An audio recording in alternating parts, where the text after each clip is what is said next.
let's talk a little bit about Joe Flacco. You've kind of talked to his agent. He wants to come back, is what we're hearing from multiple people. What do you know about that, and how? What's the thinking behind it?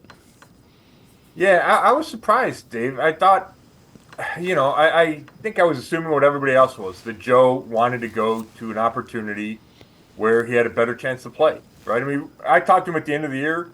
We all talked to him. We all heard, his quotes and asked him the questions, and it was all about wanting to play. So I was surprised when his agent, Joe Linta, told me that coming back to Cleveland was Flacco's first choice. And I wrote it down when he said it, and then I went back a couple times. I go, hey, I just want to make sure I heard you right.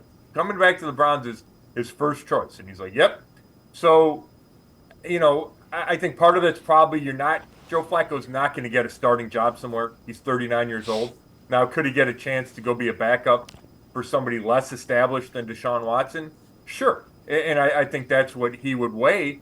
But right now, he just liked the organization in Cleveland so much. He liked the town, the fans, how he was embraced, that, at least according to his agent, and I have no reason not to, believe that opinion, that he wants to come back to Cleveland before looking for a better opportunity somewhere else. So I thought that was really interesting.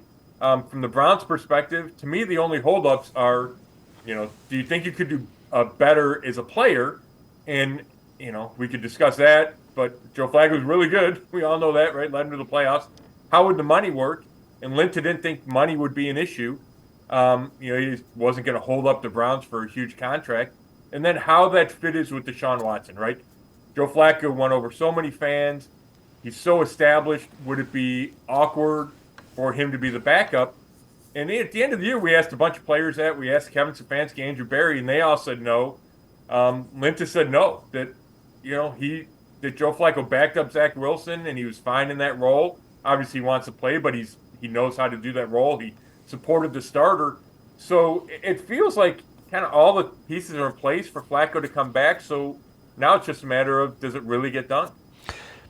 You would think that the Browns would want a veteran backup. And Andrew Berry, I believe at the Combine he said it's a top 30 position.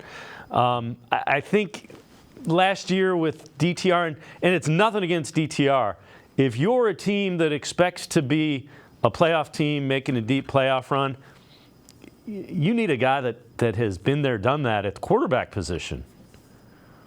Yeah, I completely agree with you, and I'm sure we've talked about it. You saw it across the league, right? It wasn't just a Browns thing. Across the league, starting quarterbacks got hurt at maybe a higher rate than ever.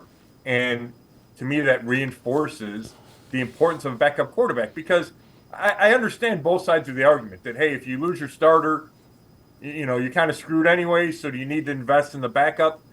But I think last year showed that, hey, you can still win if you have the right backup. If your starter only misses, let's say 6 to 8 weeks, that doesn't need to end the season for you.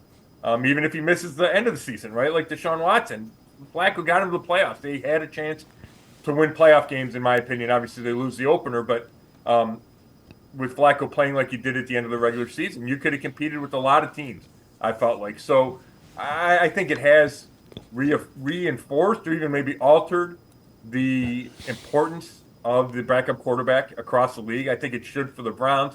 Number one, they have high goals, right? They want to go win a Super Bowl.